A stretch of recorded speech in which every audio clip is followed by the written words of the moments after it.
Sex.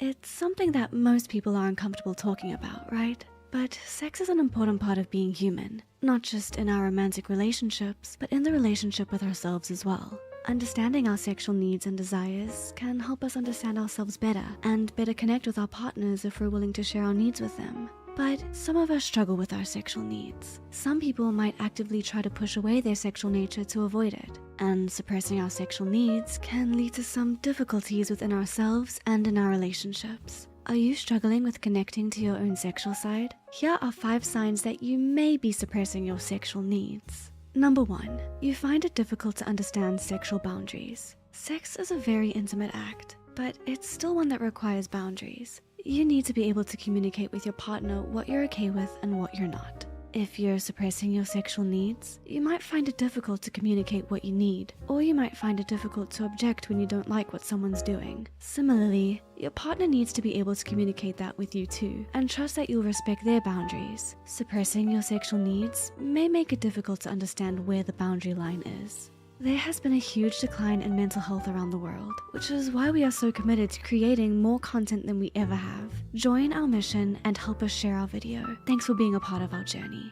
Number 2, you're afraid of what others might think of your desires. You might find it difficult to communicate with partners about your sexual needs because you're afraid of what they'll think of you if they hear your desires. This might be true even if your sexual needs aren't too extreme. Or maybe you're afraid that voicing your needs will hurt your partner or their ego. It's okay to be nervous when you're opening up to your partner about your desires. But remember, if you're in a safe, consensual relationship, your partner should want to hear what you need to feel sexually satisfied, and they should want to help if they can.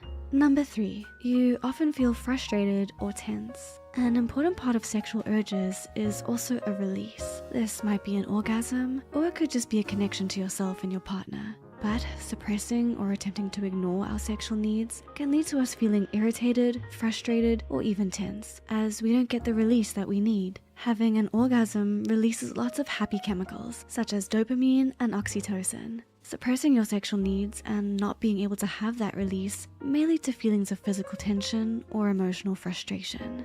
Number 4, you feel confused about your body, mind, and desires. Suppressing your sexual needs can also make it hard to understand your desires. You might find your body responding to sexual stimuli while your mind feels negatively or disgusted by anything remotely sexual. Or you may take on the sexual needs and desires of your partner, but not explore your own. These difficulties can lead you feeling confused about your sexual nature and desires. This is why it can be important to explore our sexual desires in a safe environment.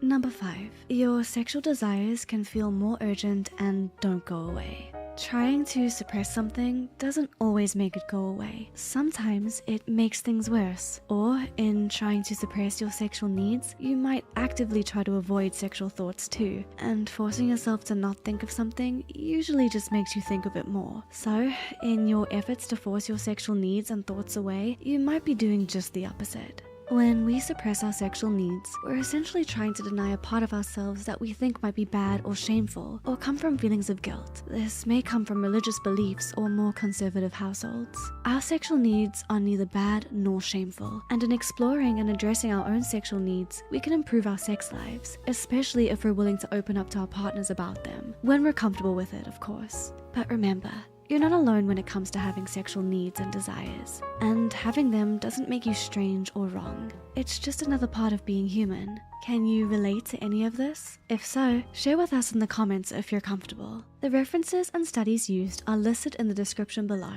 If you find this video helpful, don't forget to subscribe, share, and like this video. Thanks for learning and growing with us, and see you in the next video.